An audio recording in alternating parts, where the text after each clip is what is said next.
ആരോപണങ്ങളൊക്കെ ഉണ്ടായി. ചില മാധ്യമങ്ങളൊക്കെ ഞാൻ മൗനത്തിലാണെന്നൊക്കെ വാർത്ത കൊടുക്കുന്നുണ്ട്. ഈ ആരോപണം വന്ന് തൊട്ടടുത്ത ദിവസം തന്നെ വളരെ വിശദമായ മാധ്യമസമ്മേളനം നടത്തിയ ആളാണ് ഞാൻ. അത് കഴിഞ്ഞ് പിന്നെയും എനിക്ക് കുറച്ച് കാര്യങ്ങൾ കൂടി പറയണമെന്ന് തോന്നിയപ്പോൾ അത് ഞാൻ പിന്നെയും മറ്റൊരവസരത്തിൽ അതിനകത്തും ക്ലാരിഫിക്കേഷൻ വരുത്തിയ ആളാണ് ഞാൻ. ഇപ്പോൾ ഇതിനകത്ത് ഒരു അന്വേഷണം നടക്കുകയാണ്. ആ അന്വേഷണ സംഘത്തിൻ്റെ സാങ്കേതികത്വത്തിലേക്കൊന്നും ഞാൻ കടക്കുന്നില്ല. പക്ഷേ നിങ്ങൾക്കൊരു കാര്യം ഉറപ്പുള്ളത്, ഈ ഇടതുപക്ഷ സർക്കാരിനെതിരെ ആദ്യമായി സമരം ചെയ്തപ്പോൾ 18ാമത്തെ വയസ്സിൽ ജയിലിൽ പോയ ആളാണ് ഞാൻ. പക്ഷേ ഏറ്റവും കൂടുതൽ കാലം ജയിലിൽ പോയത് പിണറായി വിജയൻ സർക്കാരിൻ്റെ കാലത്താണ്. അപ്പോൾ ആ അന്വേഷണത്തിൽ നിങ്ങൾക്ക് ഒന്നുറപ്പിക്കാം, എനിക്ക് യാതൊരു വിധമായ ആനുകൂല്യം കിട്ടുന്ന അന്വേഷണമല്ല.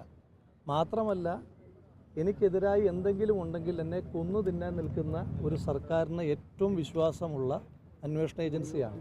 ആ സർക്കാരിന് ഏറ്റവും വിശ്വാസമുള്ളൊരു അന്വേഷണ ഏജൻസിയാണ് അന്വേഷണം നടത്തുന്നത്. അതുമായി ബന്ധപ്പെട്ട് അന്വേഷണങ്ങൾ നടക്കട്ടെ, ആ അന്വേഷണങ്ങൾ പുരോഗമിക്കട്ടെ. അതിൻ്റെ ഓരോ ഘട്ടത്തിലും അതുമായി ബന്ധപ്പെട്ട കാര്യങ്ങൾ വളരെ വിശദമായി തന്നെ നിങ്ങളോടെല്ലാവരോടും വളരെ കൃത്യമായി തന്നെ ഇടയ്ക്കിടയ്ക്ക് സൂചിപ്പിക്കാം.